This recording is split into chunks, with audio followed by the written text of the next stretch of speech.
स्वागत है आपका हमारे YouTube चैनल देवल कोचिंग क्लास में। आज के इस वीडियो में हम class 10th NCERT mathematics solution exercise 3.4 का पार्ट 1 लेकर आए। इस वीडियो में हम जो एक्सरसाइज 3.4 है उसके पार्ट 1 में जितने भी क्वेश्चन है उनको कंप्लीट करेंगे और जो पार्ट 2 है उसके जो क्वेश्चन है वो पार्ट 2 के नाम से जो वीडियो होगी उसमें प्रोवाइड कराया जाएगा। बाकी सारी वीडियोज मैंने ऑलरेडी अपलोडेड कर दी है 1 चैप्टर से लेकर 5th चैप्टर तक। अगर आपको कोई भी रिक्वायरमेंट या कोई भी वीडियोज चाहिए तो आप जरूर कमेंट बॉक्स में लिखें ताकि हम आपके लिए और सारी वीडियोज अपलोडेड कर सके। 9 से 12 तक सारी प्रिपरेशन देवल कोचिंग क्लासेस पर कराई जा रही है। अगर जो कोई भी वीडियो आप चाहते हैं या कोई भी इश्यू कोई भी डाउट है तो आप जरूर कमेंट बॉक्स में लिखें ताकि हम आपकी प्रॉब्लम सकें। तो चलते हैं और वीडियो को शुरू करते हैं। और इस वीडियो में हम क्लास जो 10th की एनसीईआरटी मैथमेटिक्स सॉल्यूशन एक्सरसाइज 3.4 का करने जा रहे हैं। इसमें पार्ट 1 के नाम से वीडियो है, ठीक है। इसमें सारे पहले पार्ट में जो है उसमें विलोपन विधि लगानी है और विलोपन विधि से सारे क्वेश्चन को कंप्लीटली सॉल्व करना है। बहुत इंपॉर्टेंट, बोर्ड एग्जाम में डायरेक्टली इस एक्सरसाइज से क्वेश्चन पूछे जाते हैं, ठीक है। तो क्वेश्चन को शुरू करते हैं।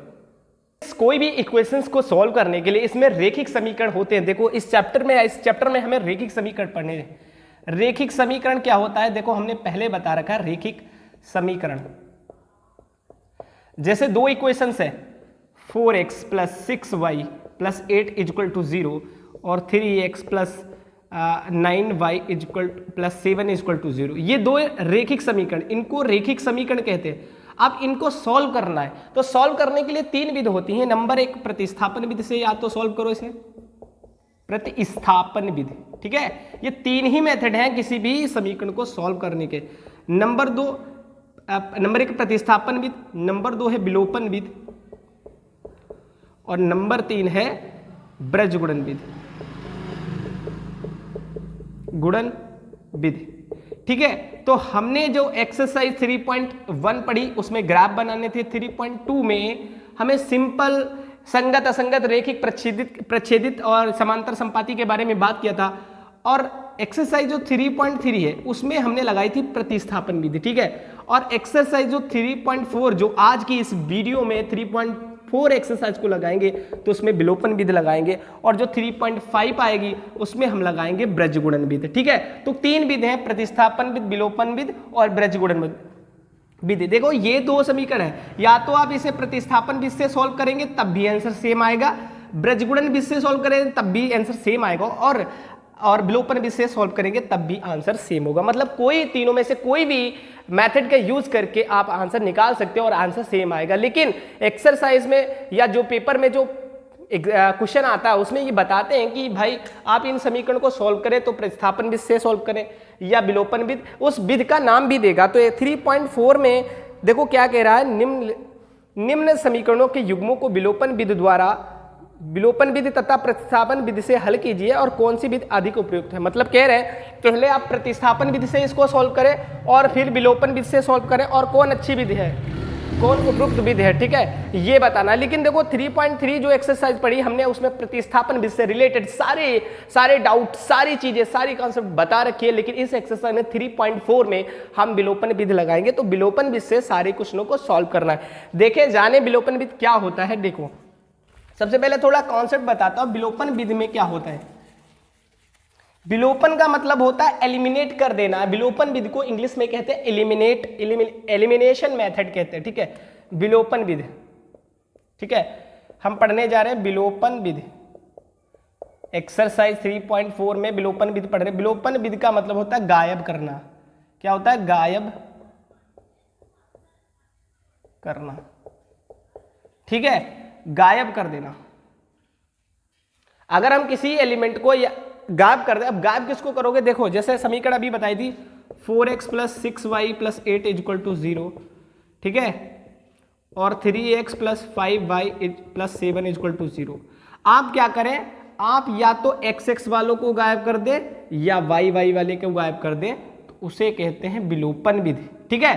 अगर गायब करने को कहते हैं विलोपन, कहते नहीं विलोप हो गया, एलिमिनेट हो गया, ठीक है। तो विलोपन शब्द का मतलब होता है गायब करना। अब इस एक्सरसाइज में हमेशा मैं y वाले को गायब करता हूं, ठीक है। तो गायब कैसे करना, अब एक्सरसाइज के क्वेश्चन के थ्रू सभी क्वेश्चनों को अटेम्प्ट करो और जान जाएंगे आप कैसे एक्सरसाइज में क्वेश्चन। देखो पहला क्वेश्चन हो तो आपको डिफिकल्टी होगी थोड़ा समझने में, लेकिन बहुत अच्छे से समझाएंगे, ठीक है। वीडियो को एंड तक देखिए, सारे क्वेश्चन आपको इजीली समझ में आएंगे, कोई डाउट नहीं होगा, ठीक है। चलते हैं और एक्सरसाइज को स्टार्ट करते हैं। पहले क्वेश्चन को स्टार्ट करते हैं।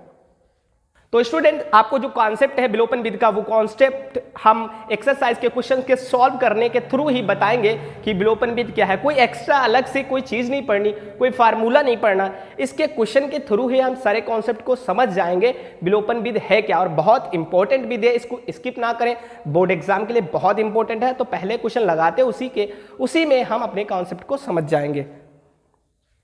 तो स्टूडेंट्स, ये क्वेश्चन नंबर फर्स्ट का फर्स्ट पार्ट है, x + y = 5, 2x - 3y = 5। देखो विलोपन करना है। अब देखो विलोपन विधि का मतलब होता है गायब कर देना। अब गायब किसे करें?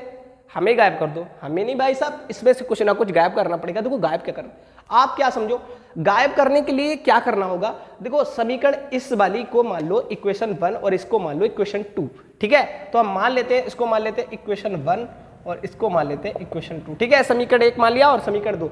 अब देखो भैया, हम हर क्वेश्चन में एक काम करेंगे, याद रखो, y और y वाले को सेम बनाएंगे।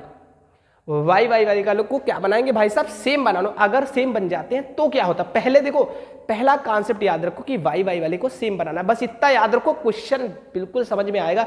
सारी वीडियोस आप देखेंगे, कोई वीडियो समझ में नहीं आएगी, लेकिन इस वीडियो में आप इस एक्सरसाइज के हर क्वेश्चन को समझेंगे। लेकिन अगर अच्छे से देखिए क्या बताया, पहले y वाले को सेम बनाओ। देखो यहाँ y कितने हैं? 1, यहाँ y कितने हैं? 3। बहुत अच्छे से समझे, देखो बहुत वेरी गुड। इसी तरीके से देखते रहे वीडियो। यहां पर देखो y के सामने कितना है? 3, और यहां देखो y के सामने कुछ नहीं, बस y वाले से मतलब है और किसी से मतलब नहीं। इस y के सामने 3 है, इस y के सामने भैया यहां पर कुछ भी नहीं लिखा है।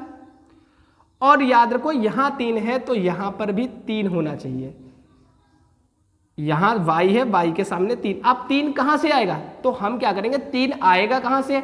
हमें लाना पड़ेगा। तो लाने के लिए हम क्या करेंगे, इसमें 3 चाहिए तो हम 3 से समीकरण 1 में गुणा कर देंगे। जब 3 से गुणा करेंगे तो सब में गुणा होगी। देखो चाहिए यहां पर 3y, लेकिन गुणा सब में होगी, तो समीकरण 1 में 3 से गुणा करेंगे, ठीक है। तो लिख दो समीकरण 1 में 3 से गुणा करने पर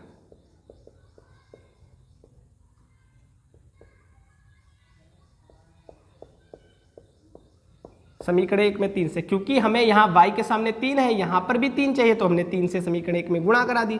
अब 3 से गुणा करोगे तो यहाँ x है, देखो इसमें 3 से गुणा कराओगे तो 3x, यहाँ y में 3 से गुणा कराओगे तो 3 है। मतलब पूरी इक्वेशन में मल्टीप्लाई होगी 3 से गुणा, इसमें भी होगी, इसमें भी, इसमें।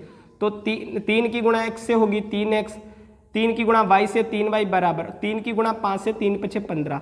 ये समीकरण 1 है, ये समीकरण 2 है, तो इसको मान लो समीकरण 3। अब देखो, अब एक बहुत अच्छा काम हुआ कि आपको क्या करना था कि यहाँ 3y था, यहाँ y कितने हैं? 3, और यहाँ y 1 थे। तो आपने क्या किया कि इसमें 3 से गुणा कर दे तो इसमें भी 3 और इसमें भी 3 हो जाएगा। अब आप देखो, जब आपने इसमें 3 से गुणा करी तो समीकरण ये मिली, इसमें गुणा करी तो 3 की गुणा x से हुई 3x, 3 की गुणा y से 3y, 3 × 5 = 15, ये समीकरण मिल गई। आपने सेम बनाने के लिए ही तो किया था। देखो इनको सेम। अब देखो आपने गुणा कराई तो ये वाली इक्वेशन 2 और समीकरण 3, समीकरण 2 और समीकरण 3 देखो क्या है? सेम है ना। y वाले सेम आ गए। देखो यहाँ 3y है और यहाँ पर भी 3y है, दोनों समीकरण सेम है और सेम ही तो बनाना था। अब देखो सेम क्यों बनाया, मेरी बात सुनो। अब जो सेम हो, जैसे समीकरण 2 सेम है और समीकरण 3 सेम है। क्यों सेम है? क्योंकि y वाले 3 है, यहाँ y 3 है और यहाँ पर भी y 3 है। और जब सेम है ना तभी ऐसा कर रहे हैं, सेम है तभी। और जो सेम नहीं है, जैसे समीकरण 2 और 3 सेम है तो इनसे मतलब है और समीकरण 1 से अब मतलब नहीं है, उसको भूल जाओ कि वो समीकरण है। ठीक, अब क्या करें? अब देखो एक छोटा सा काम बताता हूँ, बहुत अच्छा काम बनाता हूँ भाई। क्वेश्चन इतनी अच्छे से समझ में आ जाएंगे। यूट्यूब पर बहुत सारी वीडियो पड़ी है, लेकिन ये वीडियो आपको बहुत अच्छे से समझने वाली, क्योंकि इस वीडियो में सारे अच्छे से कॉन्सेप्ट बता रहा हूँ, ठीक है। भले टाइम ज्यादा लग जाए, मुझे इससे परवाह नहीं, बट आपके माइंड में सारे सवाल फिक्स करके ही रहूंगा, फिक्स करके आपको बताऊंगा, सारे अच्छे से कॉन्सेप्ट बता रहा हूं ताकि आपको सारे क्वेश्चन समझ में आए, ठीक है। अब देखो क्या करो, ये हो गया ना। जब ये सेम बन जाए तो 2 से 3 से मतलब और किसी से मतलब नहीं। देखो अब क्या करो, समीकरण 1 और देखो जोड़ दो। आप देखो जोड़ो, कह रहे जोड़ेंगे क्यों? देखो सेम कौन है? पहले देखो y वाले सेम है, यहाँ 3y, यहाँ 3y, ये प्लस का ये माइनस का। देखो ये जो सेम है उनके चिन्ह देखना, ये प्लस और ये माइनस। अगर एक प्लस हो एक माइनस हो, मतलब जो सेम हो, जैसे y वाले सेम है, अगर एक प्लस का हो एक माइनस का है तो आपको क्या करना है, जोड़ना है, तो आपको जोड़ना है। लेकिन अगर दोनों माइनस के हैं तो आपको घटाना है। तो समीकरणों किसको घटाना है, समीकरणों को घटाना है, लेकिन उनको घटाना है जो सेम है। देखो ये समीकरण सेम है, क्या सेम है, 3y सेम है, एक माइनस एक प्लस। अगर एक माइनस एक प्लस हो तो जोड़ देना, अगर दोनों प्लस प्लस हो, मान लो यहाँ माइनस था प्लस हो, दोनों ये भी 3y प्लस का ये भी 3y प्लस, या तो प्लस प्लस हो तो भी घटाना है, मतलब दोनों के चिन्ह सेम हो, प्लस प्लस हो तो घटाओ, माइनस माइनस हो तो घटाओ, लेकिन एक प्लस एक माइनस हो तो जोड़ देना। जैसे यहाँ देखो प्लस है, यहाँ देखो माइनस था, यहाँ माइनस है यहाँ प्लस है तो जोड़ दोगे। अगर दोनों जगह प्लस हो तो जोड़ोगे, या दोनों जगह माइनस हो तो घटाओगे, ठीक है। तो याद रखना ये प्लस था वो माइनस था, ठीक है। अब एक प्लस एक माइनस तो जोड़ दोगे। याद रखना कि अगर चिन्ह सेम नहीं है तो हम जोड़ देंगे, अगर चिन्ह सेम है तो घटा देंगे। आप समीकरण 2 और देखो पहला क्वेश्चन है, पहले कुछ मत करो, समीकरण 1 इनको सेम बनाना था, 3 से गुणा कर दिए, ये दोनों सेम है। अगर चिन्ह अपोजिट हो, एक प्लस हो एक माइनस, तो समीकरण 1 जो सेम हो उनको जोड़ दो। तो लिख दो समीकरण 2 व समीकरण 3 को जोड़ने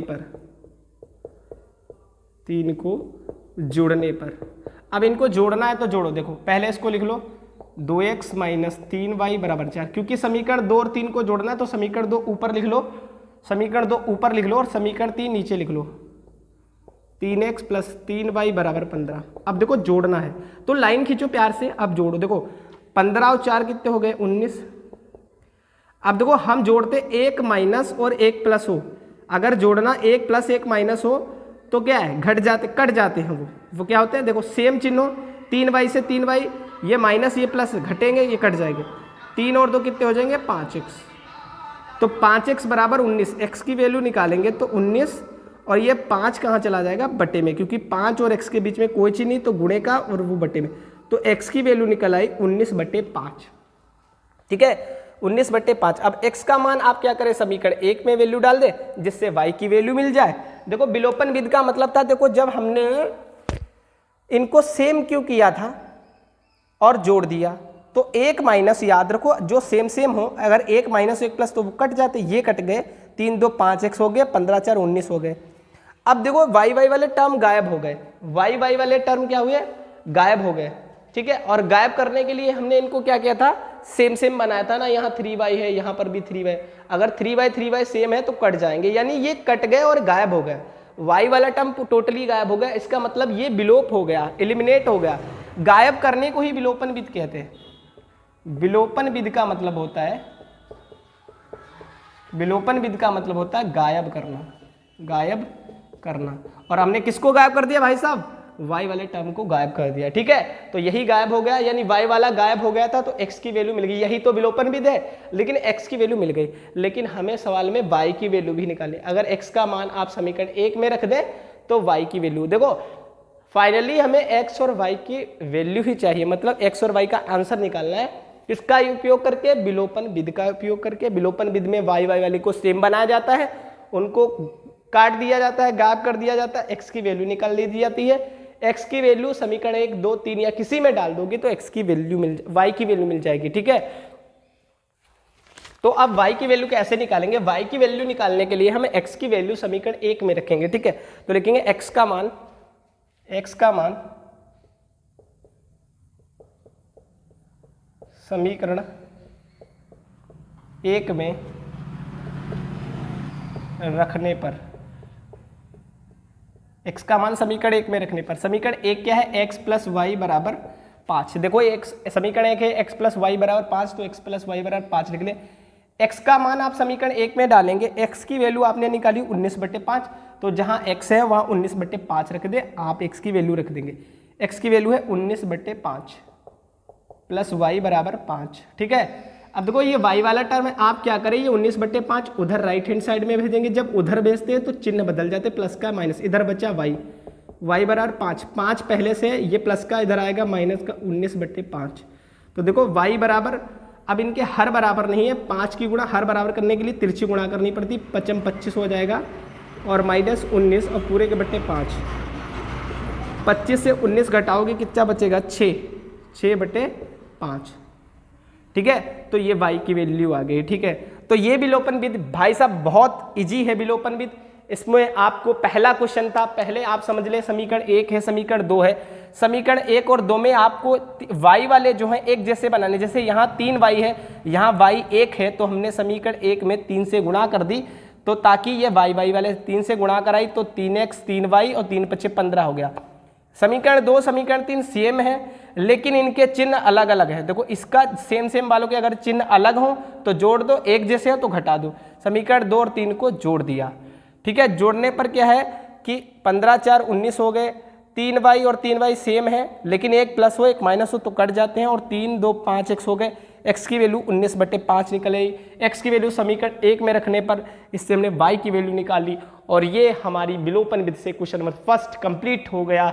आशा करता हूं कि ये क्वेश्चन आपको बहुत ही इजीली समझ में आया होगा। सेकेंड पार्ट को भी सॉल्व करते हैं स्टूडेंट्स। जो क्वेश्चन नंबर फर्स्ट है, फर्स्ट का सेकेंड पार्ट है 3x + 4y - 10 = 10, 2x - 2y = 2। अब इसको फिर से हमें विलोपन विधि यानी एलिमिनेशन मेथड से इन इक्वेशंस को सॉल्व करना है, तो वही पुराना काम करेंगे। ठीक है, इसको इक्वेशन 1 मान लो, इसको इक्वेशन 2 मान लो।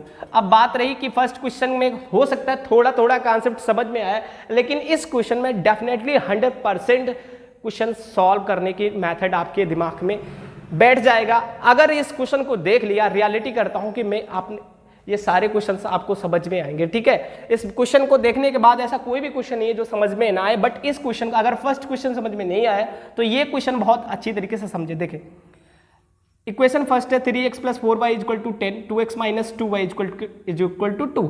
ठीक है, अब इसमें लगानी है विलोपन विधि। विलोपन विधि में देखो हमने क्या बताया था कि वही पुराना कॉन्सेप्ट कि y और y वाले को सेम बनाना। देखो पहला काम करें, इसको जब समीकरण लिख लें आप तो पहले वाले को समीकरण 1 और दूसरे वाले को समीकरण 2 मान लें, फिर y वाले को सेम बनाना है। देखो यहाँ 4y है भैया और यहाँ पर 2y है, सेम है क्या भाई साहब? नहीं है, तो टाइप डाल लो। यहाँ y वाले सेम नहीं है, y वाले सेम करने के लिए क्या करना पड़ेगा? देखो यहाँ 4y है तो यहाँ पर भी 4y होना चाहिए। अगर मैं इस समीकरण 2 में 2 से गुणा कर दूं, यहाँ पर 2 दूनी 4 हो जाए, यानी ये y वाले सेम हो जाए। सुनो, फिर से सुनो, देखो यहाँ y 4y है, यहाँ 2y है। अगर इस 2 में मैं 2 से गुणा कर दूं तो यहाँ और यहाँ 4 4 हो जाएंगे। इसका मतलब समीकरण 2 में मुझे किससे गुणा करनी पड़ेगी? 2 से। समझ रहे ना? बहुत अच्छे से समझे। यहाँ 4y, फिर से बता रहा हूँ, यहाँ 4y है, यहाँ पर भी 4y होना चाहिए, तो भैया 2 में 2 से गुणा कर दें। इसका मतलब सिर्फ यहाँ 2 से गुणा नहीं, इस पूरी इक्वेशन में 2 से गुणा होगा। ठीक है, तो लिखेंगे समीकरण 2 में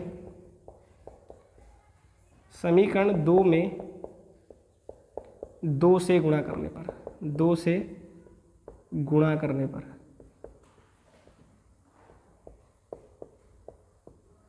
समीकरण 2 में 2 से, समीकरण 2 में 2 से गुणा करने। अब इसमें 2 से गुणा करोगे तो बहुत ध्यान से देखना, जब इस 2 में 2 से गुणा करो, 2 दूनी 4x माइनस 2 से गुणा करो, 2 दूनी 4y, सॉरी 2 दूनी 4y, और इसमें कराओगे 2 दूनी 4, ये मान लो समीकरण 3।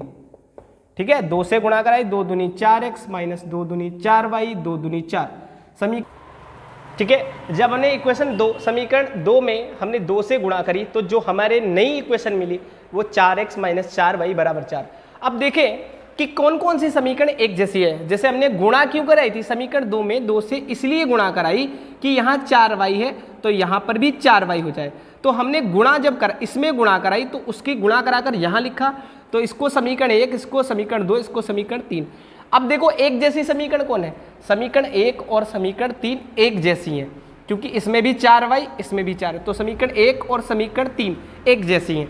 और जब ये दोनों समीकरण एक जैसी हैं ना, तो हम क्या करेंगे, इनके चिन्ह देखें, इसमें प्लस और इसमें माइनस, इसमें प्लस इसमें माइनस, यानी कि अपोजिट साइन है। एक में प्लस है और एक में माइनस, चिन्ह सेम नहीं है। अगर चिन्ह सेम ना हो तो जोड़ो। अगर देखो ये प्लस है, ये माइनस, चिन्ह सेम है नहीं है। अगर चिन्ह सेम न हो तो घटा दो, और चिन्ह अपोजिट मतलब अलग अलग हो, एक प्लस हो एक माइनस हो तो जोड़ दो। तो फिर से हम किसको किसको जोड़ेंगे, समीकरण 1 को 3 को। क्यों समीकरण 1 और 3 को जोड़ेंगे, क्योंकि ये 4/4 सेम सेम है, ठीक है। तो लिखेंगे समीकरण 1 व समीकरण 3 को जोड़ने पर अब जोड़ो, जब जोड़ेंगे देखो ऊपर कितना लिखा है 3x प्लस 4y बराबर 10 और लिखा है फिर 4x माइनस 4y बराबर 4। अब इनको जोड़ना है, जोड़ने के लिए क्या करना पड़ेगा देखिए, ठीक है। अब इन इक्वेशंस को हमें जोड़ना है, जोड़ने के लिए देखो हम क्या करते हैं, 10 और 4 14 हो जाएंगे, बराबर है बराबर, एक देखो एक प्लस हो एक माइनस हो, 4y यहाँ 4y यानी एक प्लस एक माइनस तो कट जाते हैं, और 4 और 3 7x, ठीक है। तो x की वैल्यू निकालनी है, तो 7 कहाँ चला जाएगा बटे में, तो x बराबर हो जाएगा 14/7। 7 से 14 को काटे 7 × 7 7 दूनी 14, x बराबर 2 आंसर, यानी x की वैल्यू 2 आ गई। अब फिर से हम x का मान समीकरण 1 में रख देंगे तो हमें y की वैल्यू मिल जाएगी। और विलोपन विधि में क्या होता है कि गायब करना पड़ता है, तो y वाले देखो गायब हो गए, यहाँ सिर्फ x की वैल्यू निकल आई भैया, तभी तो विलोपन विधि में किसी ना किसी को गायब करना पड़ता, तो y वाला गायब हो गया। अब x की वैल्यू निकल गई, y की वैल्यू निकालने के लिए हम x की वैल्यू समीकरण 1 में रखेंगे, तो लिखेंगे x का मान समीकरण 1 में रखने पर, वैसे आपकी मर्जी, आप x का मान चाहे समीकरण 1 2 3 किसी में भी रखते हैं, x की वैल्यू निकलेगी। x का मान समीकरण 1 में रखने पर, x का मान समीकरण 1 में रखोगे, समीकरण 1 है 3x प्लस 4y बराबर 10, ठीक है। ये समीकरण है 3x प्लस 4y बराबर 10, इसको हमने यहाँ से यहाँ शिफ्ट कर दिया। अब इसमें x की वैल्यू डालनी है, तो 3 लिख लो, x आ गया, x की वैल्यू अभी निकाली भैया, x की वैल्यू निकाली है 2, तो x की वैल्यू 2 निकाली है, तो वहाँ x के प्लेस पे हम 2 वैल्यू रख देंगे, ठीक है। x की वैल्यू 2 निकाली तो x के प्लेस पे 2 रख देना है, जिससे हमें y की वैल्यू मिल जाएगी, ठीक है। तो 3 लिख लो, गुणे 3 और गुणा लगाकर x आया, तो x की वैल्यू हमने 2 निकाली है, तो x की जगह 2 लिख लो, प्लस 4y है 4y लिख लो बराबर 10, ठीक है। क्योंकि y को ऐसे लिख लिया, देखो 3 लिख लिया, x की वैल्यू 2 थी 2 लिख लिया, प्लस 4y क्यों ऐसे ही लिख लिया, क्योंकि y की वैल्यू कहीं पता नहीं, x की वैल्यू पता थी तो डाल दी, बराबर 10 लिख लो, ठीक है। अब 3 की गुणा 2 से करो, 3 दूनी 6 प्लस बच्चा 4y बराबर 10। देखो ये गिनती वाला है और ये भी गिनती वाला, तो गिनती वाले इसको राइट हैंड साइड में भेज दो, तो 4y लिख लो बराबर 10, और ये प्लस का 6 उधर ले जाएंगे माइनस का 6, तो 4y बराबर 10 से 6 घटाओगे बचेगा 4, तो y की वैल्यू हो जाएगी 4, और ये गुणे में 4 है तो बटे में चला जाएगा, 4 से 4 काटोगे 1 बचेगा, y की वैल्यू 1 आई, यानी y की वैल्यू 1 और x की वैल्यू 2। ये हमने क्वेश्चन नंबर 2 किससे, बाय एलिमिनेशन मेथड से क्वेश्चन नंबर 2 को कंप्लीटली सॉल्व कर लिया है। ये बहुत इंपॉर्टेंट क्वेश्चन है, एक्सरसाइज 3.4 बहुत इंपॉर्टेंट बोर्ड एग्जाम के लिए है, ठीक है।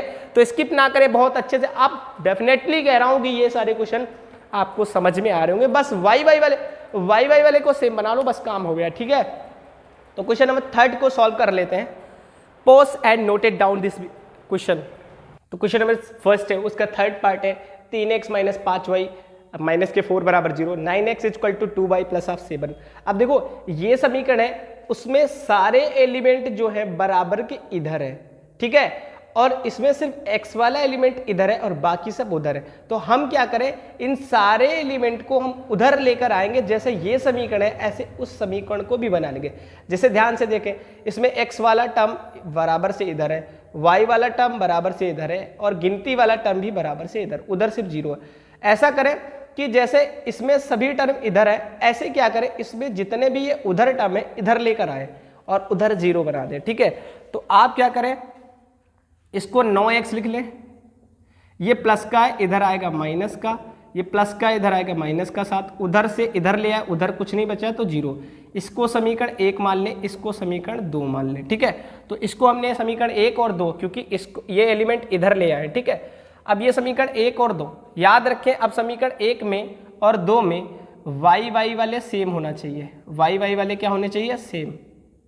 अब देखो यहाँ 2 है, यहाँ 5 है, कैसे 2 और 5 को बराबर करेंगे। देखो देखिए वाई वाई वाले टर्म को बराबर करना है। अब यहाँ 5y है और यहाँ 2y है, तो 5y और 2y, ऐसी कोई कंडीशन है, ऐसा नहीं कर सकते कि यहाँ पर हम किसी से गुणा करा दें, 2 में कोई ऐसी संख्या है जिसमें गुणा कराएं और 5 आ जाए, तो भाई साहब यहाँ 5y तो यहाँ 5y होना चाहिए। तो ऐसी कोई पहाड़ा नहीं है, ऐसा कोई टेबल नहीं है जो इसमें 2 में गुणा कराएं तो 5 आए। जैसे 2 में 2 से गुणा कराओगे तो 4, 3 से गुणा कराओगे तो 6, ज्यादा हो जाएगा 5y से। तो आप क्या करें, जब इसके टेबल में ये वाली चीज ना आए तो आप इन दोनों में गुणा करना पड़ेगा आपको, ठीक है। मतलब जैसे 2 है, यहाँ 2 है और 2 की जगह क्या लाना है, 5 लाना है, तो भैया यहाँ 5 आ नहीं सकता क्योंकि 2 के टेबल में 5 नहीं आता। तो जब ऐसी कंडीशन हो, इनको सेम बनाना हो, ठीक है। अगर ये 2 के टेबल में 5 नहीं आता है तो आप क्या करें, समीकरण 1 में ये 2 है तो 2 से गुणा करा दो, और समीकरण 2 में यहाँ 5 है तो 5 से, मतलब इसमें इस वाले से और इसमें इस वाले से। किस कंडीशन में, अगर इसके टेबल में ये चीज नहीं आती, जैसे 2 है तो 2 के टेबल 2 में किसी से गुणा करो जो 5 आ जाए, ताकि 5y यहाँ तो 5 आएगा नहीं 2 के टेबल में, तो आप क्या करो, नहीं आएगा तो समीकरण 1 जो है उसमें इसका y में 2 है तो 2 से गुणा करा दो, और इसमें 5 है। क्यों, क्योंकि अगर 2 से गुणा 5 में करा, 2 पंचे 10, और 2 में इस वाले 5 से, तो 5 दूनी 10, यानी यहाँ पर भी 10, यहाँ पर भी 10। अब नहीं समझ में आया तो क्वेश्चन देखें तब समझ में आएगा। समीकरण 1 में किससे गुणा, ये समीकरण 1 है, और समीकरण 1 में जो इसका y के सामने है 2 से गुणा करो, लिखेंगे समीकरण 1 में 2 से गुणा करने पर, 2 से गुणा करने पर, ठीक है। समीकरण 1 है, उसमें समीकरण 2 में y की जगह 2 है तो 2 से गुणा कराई, तो 2 से गुणा कराओ, यहाँ 2 से गुणा कराओगे 2 3 6x माइनस 2 की गुणा 5 से, 2 पंचे 10y माइनस 2 चक्कू 8 बराबर 0। समीकरण 1 2, इसको मान ले समीकरण 3। समीकरण 1 में देखा, समीकरण 2 में y की जगह 2 है तो 2 से। अब समीकरण 2 में, समीकरण 1 में 5 है तो इसमें 5 से गुणा, मतलब इसमें 2 से और इसमें 5 से। अब समीकरण 2 में 5 से गुणा करने पर, 5 से गुणा करने पर, समीकरण 2 में 5 से गुणा करने पर, तो 5 से गुणा करोगे तो 9 पचे 45x, सॉरी हाँ ठीक है, और 5 मतलब 5 से गुणा 5 9 45x, और 5 की गुणा 2 से करोगे 5 दूनी 10y, और 5 की गुणा 7 से 5 7 35 बराबर 0। ये हो गया समीकरण 4, मतलब ये समीकरण 1 2 3 4। अब मेरी बात सुने, हमने ऐसा क्यों किया एक बार बहुत अच्छे से समझ ले। यहाँ देखो पहले सवाल था 3x माइनस 5y बराबर 4 बराबर 0, माइनस 4 बराबर 0, इसमें सारे टर्म इधर है, लेकिन इस वाली समीकरण में कुछ टर्म इधर है तो हमने इधर लाए। 9x ये प्लस का था, माइनस ये प्लस का, माइनस उधर कुछ नहीं बचा 0। अब हमें y वाले सेम बनाने, तो 2 के टेबल यहाँ 5 है तो यहाँ 5 भी होना, यहाँ 5 आएगा नहीं, तो हमने क्या किया, समीकरण 1 जो है उसमें 2 से, और जिससे 2 पंचे 10 आ जाएगा, और समीकरण 2 में 5 से गुणा कर दी। समीकरण 1 में 2 से गुणा कराई तो 2 से गुणा 2 3 6, 2 पंचे 10, 2 चक्कू 8, ये समीकरण आ गई। समीकरण 2 में इस वाले 5 से गुणा करें, समीकरण 2 में 5 से गुणा, तो 5 9 45, 5 दूनी 10 y, और माइनस 5 7 35। और इक्वेशन 1 और 2 दोनों में देखें 10y सेम है, ठीक है। यहाँ 10y और यहाँ पर भी 10y, दोनों की वैल्यू सेम है। सेम कर लिया, देखो समीकरण 3 में और समीकरण 4 में 10y सेम है। अब समीकरण 3 और 4 को हम क्या करेंगे, घटाएंगे। अब घटाएंगे क्यों, हमने 2 क्वेश्चन लगाए, उनमें जोड़े। हमने क्या बताया था, अगर चिन्ह सेम हो तो घटा देना, और उनमें देखो अभी जो क्वेश्चन सॉल्व किया आप नोट किया होगा ना, उसमें देखो कि 1 प्लस था, जो ये 10y सेम है, 1 प्लस था 1 माइनस था, तभी जोड़ा था। लेकिन अब समीकरण 1 और समीकरण 2 से मतलब नहीं है क्योंकि ये सेम नहीं है, लेकिन जो हमारी समीकरण 3 और समीकरण 4 वो सेम है। यहाँ भी 10y, यहाँ जो सेम है उन्हीं से मतलब है, बाकी किसी से मतलब नहीं है, ठीक है। तो जो सेम है उनसे मतलब, बाकी किसी से मतलब नहीं है। तो समीकरण 3 और 4 सेम है, तो समीकरण 3 और 4 को घटाएंगे। अब याद रखो फिर से, अगर चिन्ह सेम हो तो घटा दो, अगर ये प्लस होता ये माइनस तो जोड़ देते, ठीक है, तो घटाओ। अब समीकरण 3 से समीकरण 4 को घटाने पर तो लिख देंगे समीकरण, ऐसा सुने, समीकरण 3 से समीकरण को 4 ना घटाएं, समीकरण 3 से समीकरण 4 को ना घटाएं। ऐसा क्यों करें, देखो किससे, समीकरण 4 से समीकरण 3 को घटाओ, क्यों, क्योंकि समीकरण 4 में वैल्यू बड़ी है, बड़े से छोटा घटाओ, जैसे 35 है यहाँ 8 है, 10 बाई यहाँ 45, मतलब समीकरण 4 बड़ा है और समीकरण 3 छोटा है, तो ऐसे लिखिए समीकरण 4 से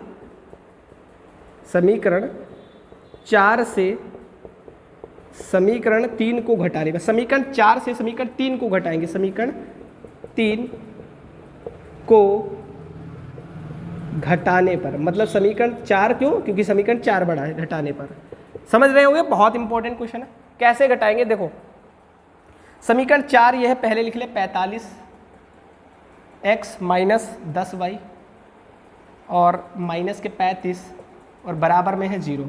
उसके बाद समीकरण 3 घटाना, तो समीकरण 3 हमारे पास ये है जिसकी वैल्यू है 6x माइनस 10y और माइनस 8 इक्वल टू 0।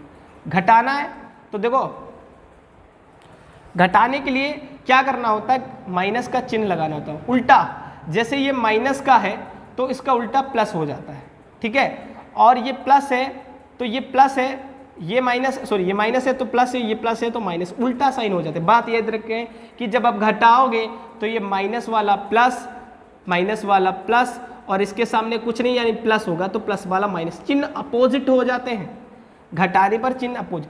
अब ये देखो 8 है, 8 का साइन ये नहीं, 8 का चिन्ह ये है प्लस, जैसे 10 है, 10 का चिन्ह ये नहीं ये वाला है, 6 का चिन्ह ये वाला है। अब घटाओ, 0 से 0 घटाओगे 0, ये देखो माइनस है, ये प्लस है, इसका 8 का चिन्ह भैया उसके सामने जो लिखा है माइनस वो नहीं है, अब जो 8 के नीचे लिखा है वो है उसका साइन। जैसे ये 35 प्लस माइनस का है, 8 प्लस का, 35 से 8 घटाओगे कितना बचेगा 27, 35 माइनस 8 यानी 5, 3 बचे और 3 घटा देंगे 27, कितना बचा 27 बचेगा, माइनस का बचेगा क्योंकि माइनस की संख्या बड़ी, 8 बड़ा या 27, 8 बड़ा या 35 बड़ा है माइनस का।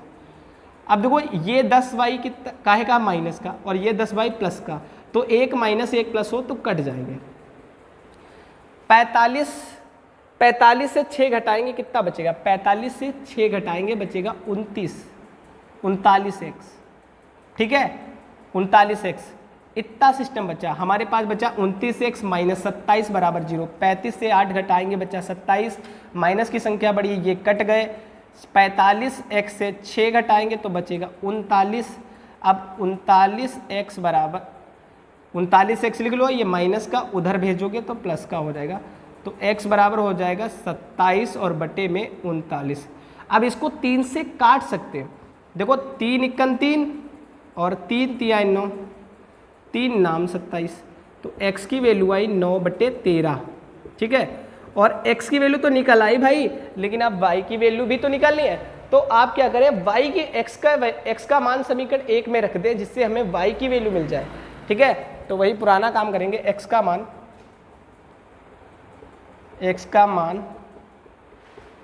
समीकरण 1 में रखने पर, x का मान समीकरण 1 में रखने पर, समीकरण 1 है 3x माइनस 5y माइनस 4 बराबर 0, 3x माइनस 5y माइनस 4 बराबर 0। अब देखो x की वैल्यू डालनी है तो 3 लिख लो गुणा x की वैल्यू कितनी है, x की वैल्यू 9/13, तो 9/13 लिख ले, माइनस 5 लिख लो, y आया, लेकिन y की वैल्यू पता नहीं है तो लिख लो माइनस 4 बराबर 0, ठीक है, गुणा कराओ, 3 की गुणा 9 से, 3 नाम 27/13 माइनस 5y माइनस 4 बराबर 0। अब देखो गिनती वाले इधर उधर भेज दो, ये y वाले इधर, माइनस का 5y लिख लो, ये माइनस का 4 उधर गया प्लस का, ये माइनस का प्लस का उधर गया माइनस का, इसके बटे में कुछ नहीं 1 लिख लो, हर बराबर करेंगे तो तिरछी गुणा, क्योंकि इनको घटाना है, घटा तब तक नहीं सकते जब तक इनके हर बराबर नहीं, तो 5y बराबर 13 चक्कू 64, 13 दूनी 26, 13 चक्कू 52 होता है, 13 चक्कू 52, ठीक है, 13 चक्कू 13 दूनी 26, 13 चक्कू 52, 13 चक्कू 52, 1 की गुणा 27 से करेंगे, 27, 13 इक्कन 13, ठीक है। अब 52 से 27 घटाओगे तो यहाँ बचा 5 और यहाँ बचा 3, बचेगा 25 और 25/13, ठीक है। तो बचा -5y बराबर 25/13 और y की वैल्यू निकालेंगे तो 25/13, ठीक है। और ये 5 कहाँ जाएगा, नीचे माइनस का, तो 5 × 5 पचम 25, ठीक है। 5 × 5 और पचम 25, तो y की जो वैल्यू आ जाएगी, तो y की जो वैल्यू आएगी, ऊपर बचा 5 और नीचे बचा 13 और माइनस भी बचा था तो माइनस यहाँ लगा दे। y की वैल्यू जो आएगी -5/13, यानी x की वैल्यू हमने निकाली थी 9/13 और y की वैल्यू -5/13। तो ये विलोपन विधि है और विलोपन विधि बहुत ही इजी है। आप इन सारे क्वेश्चन को नोट कर लें और फिर वीडियो देखने के बाद अपने आप के क्वेश्चन को सॉल्व करें। इस वीडियो का जो लास्ट क्वेश्चन है, इसका 4th पार्ट को भी कंप्लीट करते हैं।